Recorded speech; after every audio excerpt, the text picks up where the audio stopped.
안녕하십니까. 칼슘 흡수를 위해 필요한 중요한 성분 다른 한 가지는 바로 비타민 K2가 되겠습니다.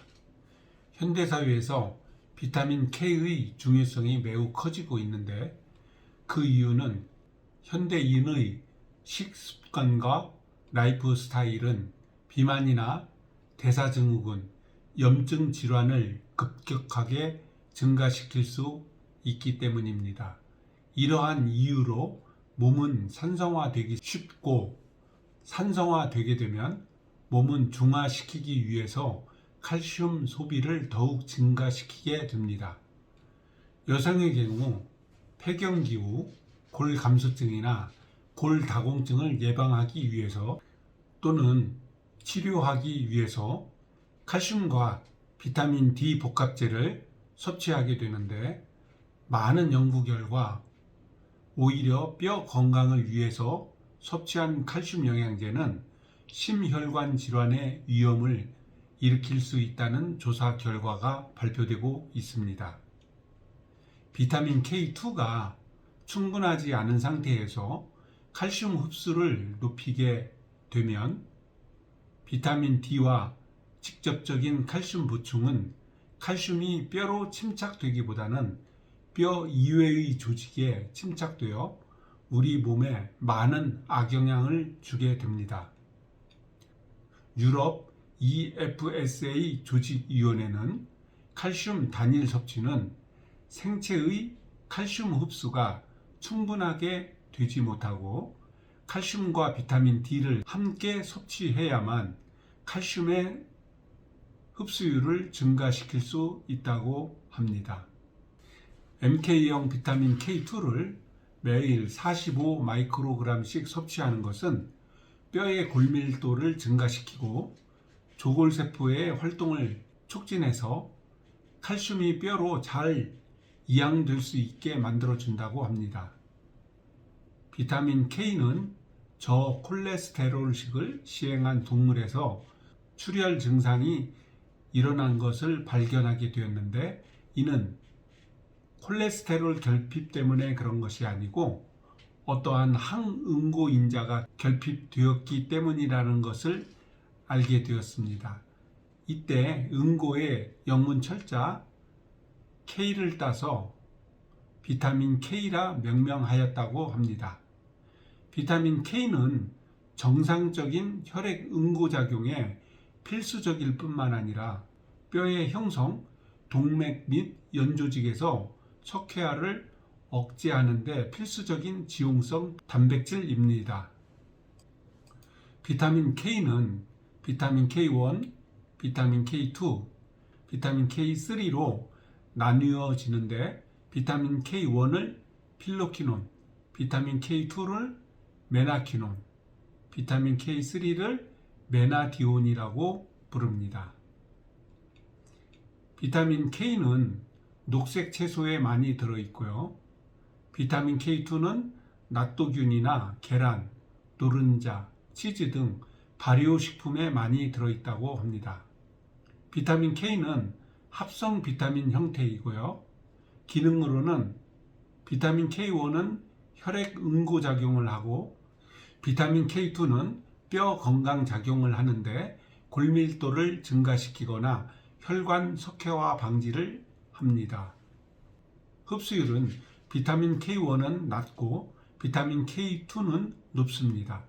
비타민 K1은 오스테오칼신의 활성화 능력이 낮고 비타민 K2는 오스테오칼신의 활성화 능력이 매우 높습니다. MGP 단백질의 활성화 능력은 비타민 K1이 떨어지고 비타민 K2가 높은 것으로 되어 있습니다. 관상동맥 석회화 예방은 비타민 K1에는 그러한 작용이 없고 비타민 K2에만 감소시켜주는 작용을 하고 있습니다. 만일 비타민 K1이 결핍되었을 경우에는 혈액 응고장애가 발생할 수 있고 비타민 K2가 결핍되었을 경우에는 골다공증이나 충치, 동맥 프라그에 노출될 수 있다고 합니다. 비타민 K2는 MK4형과 MK7형으로 나뉘어지게 되는데, MK4는 동물성 식품에 많이 들어있고 MK7형은 주로 식물성에 함유되어 있다고 합니다. MK4는 MK1을 섭취하여 합성된 형태로서 반감기가 짧고 생체 이용률이 낮은 반면에 MK7형은 비타민 K2를 섭취하면 바로 생체 이용이 가능하기 때문에 생체 이용률이 매우 높습니다. 그래서 대체적으로 건강기능식품들은 MK7형 비타민 K2가 주로 사용되고 있습니다. 비타민 K2에 대한 연구가 활발하고 이에 대한 논문들이 많이 발표가 되고 있는데, 그 내용을 살펴보면 첫 번째, 비타민 K2의 흡수율이 굉장히 높다는 내용입니다. 2007년 비타민 K2를 함유한 건강기능식품이란 논문을 발표가 되었는데, 논문의 내용을 보면 25세에서 35세 사이에 건강한 성인을 대상으로 같은 양의 비타민 K1과 비타민 K2를 섭취한 결과 비타민 K2가 비타민 K1보다 더 높은 흡수율을 나타냈다고 합니다. 두 번째, MGP 및 관상동맥 석회화에 대한 효과적인 비타민 K2에 대한 것인데, 2009년도 발표한 논문의 내용입니다. 16,000명의 여성을 대상으로 실험한 결과 비타민 K1의 섭취는 관상동맥 석회화와 관련이 없었지만 비타민 K2는 관상동맥 석회화와 관련이 있었다는 내용입니다.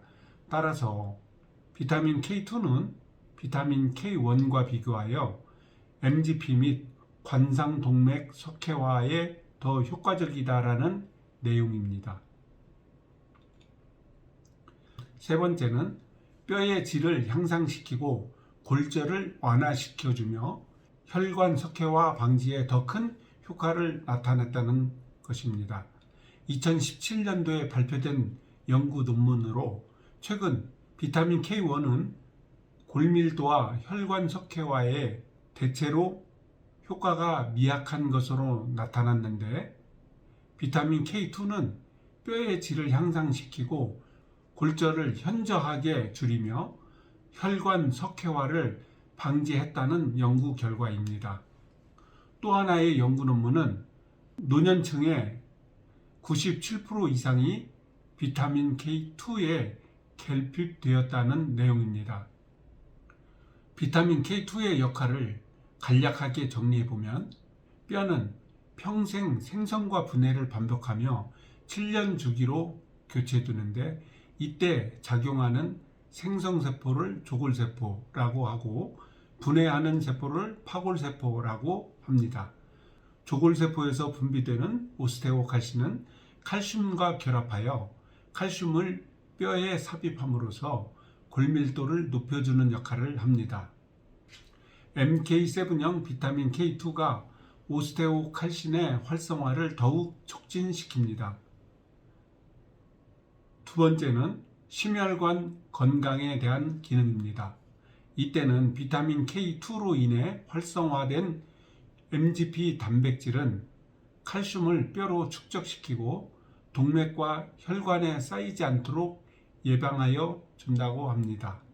따라서 비타민 K2는 혈관 석회화 예방 및 혈관 유연성 유지에 많은 영향을 미치고 있습니다. 55세 이상의 남녀 약 4,800명을 10년간 추적 연구하여 조사한 결과 매일 비타민 K2를 최소 32 마이크로그램 이상 섭취한 사람은 동맥경화 및 심장질환 발병률이 평균 41% 감소하였다고 합니다. 비타민 K2를 매일 180 마이크로그램 섭취한 244명의 여성을 대상으로 한 달 동안 임상 연구한 결과 동맥 경직도가 개선되고 혈관 탄력성이 높아지는 유의미한 결과를 나타냈다고 합니다. 비타민 K2는 천연 제품과 합성 제품이 있습니다. 합성 비타민 K2 제품은 분석 결과 23개의 알려지지 않은 성분이 발견되었고, 비타민 K2는 잠재적 위험인 알레르기 성분을 사용하지 않아서 순도가 가장 높고 불순물 중 가장 낮은 수치를 가지고 있으며, 알려지지 않은 화학 불순물은 전혀 발견되지 않았다고 합니다. 임상 실험의 85%가 천연 비타민 K2를 이용한 실험의 데이터로 천연 비타민 K2만이 이제까지 설명한 비타민 K2의 효능을 기대할 수 있을 것입니다. 바실러스 균을 발효시켜 만든 비타민 K2는 천연 비타민 K2입니다. 시청해 주셔서 감사합니다.